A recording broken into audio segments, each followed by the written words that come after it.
Marcel, the Wood Butcher, here again. Twice in one day. This, well, no, it's not really a record because I think I've posted 3 in one day. But this one is a very, very, very special announcement that all of you need to hear with excitement.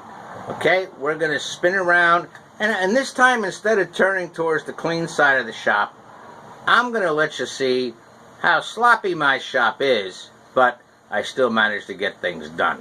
We're going to spin this way. Looks like a pretty good sized shop. Look at all that stuff hanging and all that stuff in the works and all them paints and this beautiful 1932. Did you hear that? 1932 Dunlap jigsaw / bandsaw. And a couple other things. And, oh, those are my bird feeders that are drying from being just recently linseed oil. And here. And it looks like a good-sized shop, doesn't it? Yeah, it's a little cluttered because it's my garage, too. But here we go. Here's the old bandsaw, the 3386, that I trashed it the first time, but once, and the owner's manual didn't say, you know, to adjust the motor and tighten the belt, that it started working fine. Yeah, and there's them birdhouses again. Okay? I'm going to spin you around on the Soyuz, and we're going to talk about something that I think this will work. I hope it works. No, it's not going to work. I can't put it in the cell phone stand I made. Okay, anyway, the first thing I want to announce is that I know I posted a video saying that the Wood Butcher was going to go out of business for personal reasons.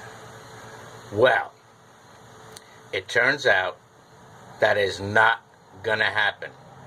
I'm here to make you laugh, to use some of the language I use, and then correct myself after I use the crude language and this and that. But tell you the truth and show you how to do things and advise you on some things. And I know my audience. I know there's people that are new to this hobby of woodworking, which to me isn't a hobby. It's my avocation because, you know, like I said, I'm retiring in February of 2018 from my regular full-time job, and this is going to be my full-time job. It almost is my second full-time job now. But anyway, just to let you know, I ain't going anywhere. I'm not selling. I'm going to say it. I was going to say crap, but I'm going to say I'm not selling shit. I'm going to keep it all in check, keep it all working well, and keep on producing what I produce, and keep on producing these, well, I wouldn't call them Cecil B. DeMille videos, but videos that a common person like me that has no production staff, I have no professional lighting, I have no professional mics all over the place and, you know, angles with cameras here and there and here and there, you know. I do have 3 cameras, but, you know, a lot of times I choose not to use them. And my 3 cameras are, number 1, well, not number 1, but I'm not even going to put them in order of priority. But my cell phone, my Logitech 920, whatever the hell it is, and my Nikon D5100. Those are my cameras. My lighting, it's the LED lights that I have in my shop or the daylight that I do outside. My script, it comes off my head. I don't write a script before I do anything. I just do it. And I think that's what a lot of you people really like. And I think that's why I have so many viewers and so many subscribers. I'd like to see the subscribership raise over 100. I think I'm at like 94, 95 right now, whatever. I don't know. But, you know, I've given a lot of advice to a lot of people. There's been some great comments. I have some very true followers. Dustin, thank you very much. Right? And a couple others. And the projects I'm doing, you know, yes, I do a lot of bird houses and bird feeders and stuff like that. And you know why I do? Because they're fast to make when they're done right, according to Autobahn specs. And it's fast to make. It takes me about an hour, hour and a half to make a proper birdhouse. Maybe 2 hours. Staining I'm not including oiling time. Never stain your if you want to stain your birdhouses, you can stain them, you can paint them, you can oil them, whatever you want to do on the outside. But don't put shit. Excuse me, don't put anything on the inside of them. Okay? That's number one. But that's another video on birdhouse construction and the proper way to make them. Okay? But anyway, I just wanted to let you know. I'm not going anywhere. And I'm going to be posting a video real soon. You know, I always talk about these, predator protectors, right? This little extra piece of wood that goes on birdhouses. Well, I'm going to show you exactly how, in another video, I coat them with sheet metal copper so that the little squirrels and raccoons and stuff like that, number one, can't reach their paws in there, and number two, can't gnaw the wood away. And just a basic introduction is it takes 3 basic tools. Now I'm going to turn the video around again and let you, okay, you're going to go upside down and backwards and everything else, but like these ones that are in the middle of construction, right? Like this guy here is almost done, okay? Now, to put the predator plate on the front that ends up looking like this with copper on it, and yes, it's nailed on. I'm going to show you what you need. First of all, you need a sheet of copper sheet metal, right? It's not hard to find. You can find it in a box store that, how can I say this without mentioning the name? That the color of the store, almost everything in the store is blue, and their employees all wear red vests, okay? And it's not really that expensive for like a 24 by 12 foot sheet. 24 by 12 foot sheet. This one's already been hacked apart, you know, to make some of my predator protection cuts. Second thing you're going to need is a tack hammer. Or a very, very light, you know, one of those, I'm talking small head, you know, claw hammers. But a tack hammer works the best because the weight of the head isn't enough, because it forces you to drive the nail slowly, which is going to prevent you from splitting the wood, in most cases, without pre-drilling. Third thing you're going to, I went ahead of myself. Third thing you're going to need to make it look nice, to match the copper, are what they call copper-plated nails. 3/4 inch, number by 17. Okay? This is important. If you're using 3/4 inch stock, this is important. That size is important. And copper plated is important. Okay?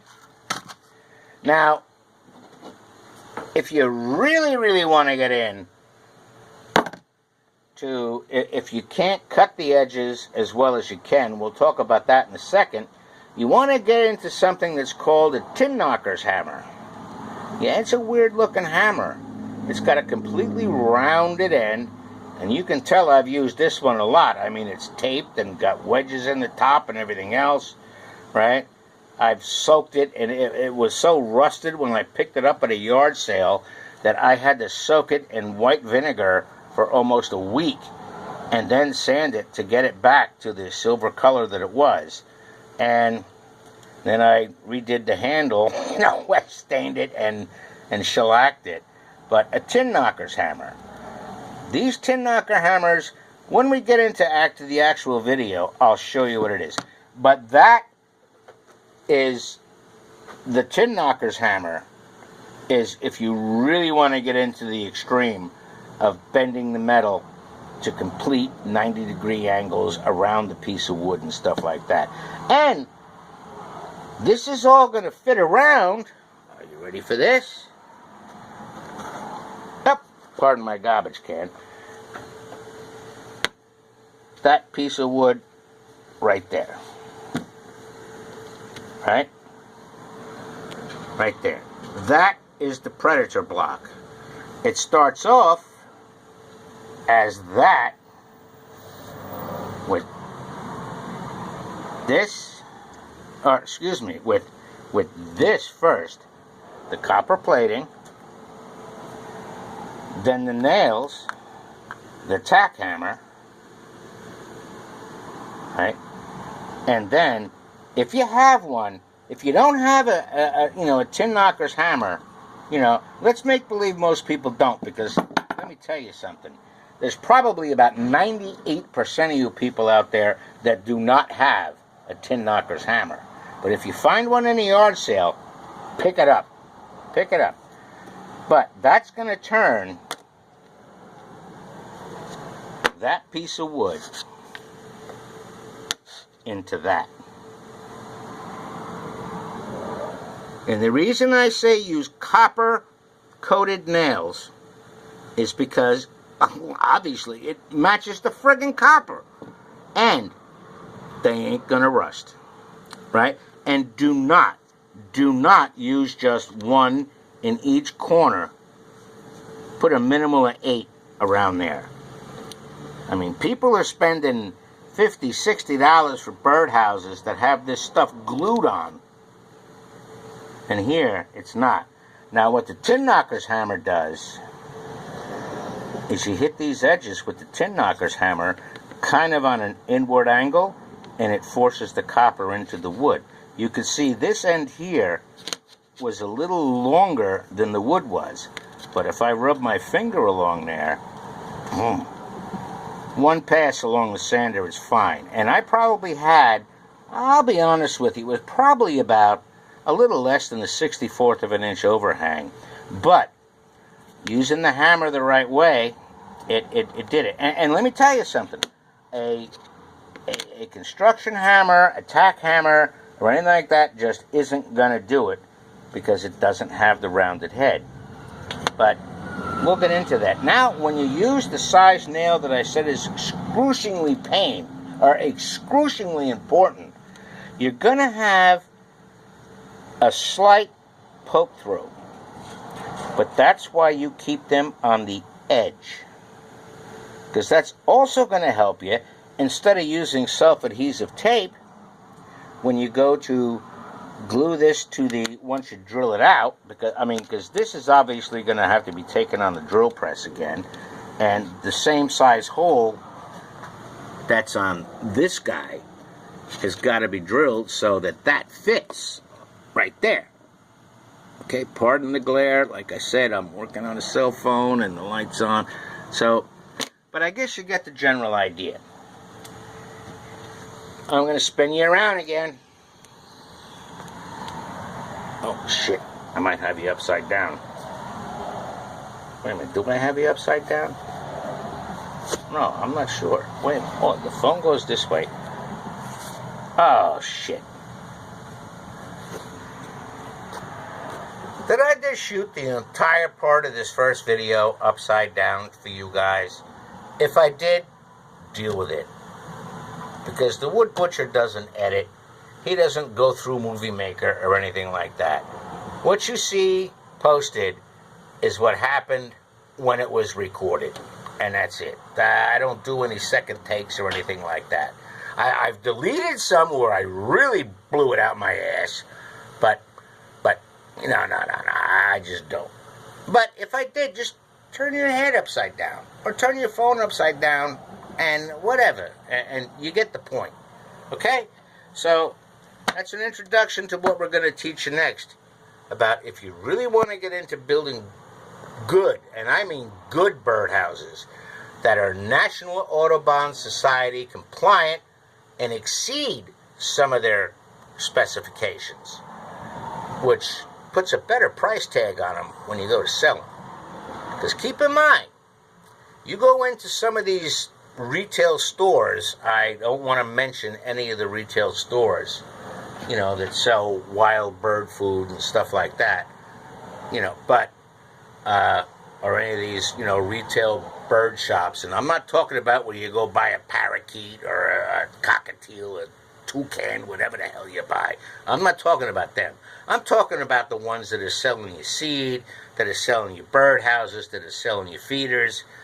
And the houses I build, you walk in those stores, you're going to pay $50, $60 a piece for them. Well, I'm nowhere near that price. Nowhere near it. I do it out of love and out of pride for woodworking. I'm not saying my houses are cheap, but they sell. And that's why I do them, because they're a steady sale, right? Okay? Have any questions or comments? You know what to do. Like I said, my new email address is TWB. Write this down now. TWB732@gmail.com. Or just write down below and comment. Okay? And since I'm back, all my faithful subscribers, please be rejuvenated in faith. I ain't going anywhere. Okay?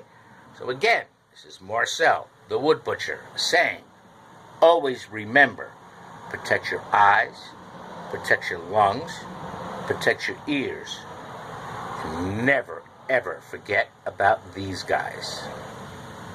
Take care, make it a great day, and Semper Fi. Goodbye, my friends.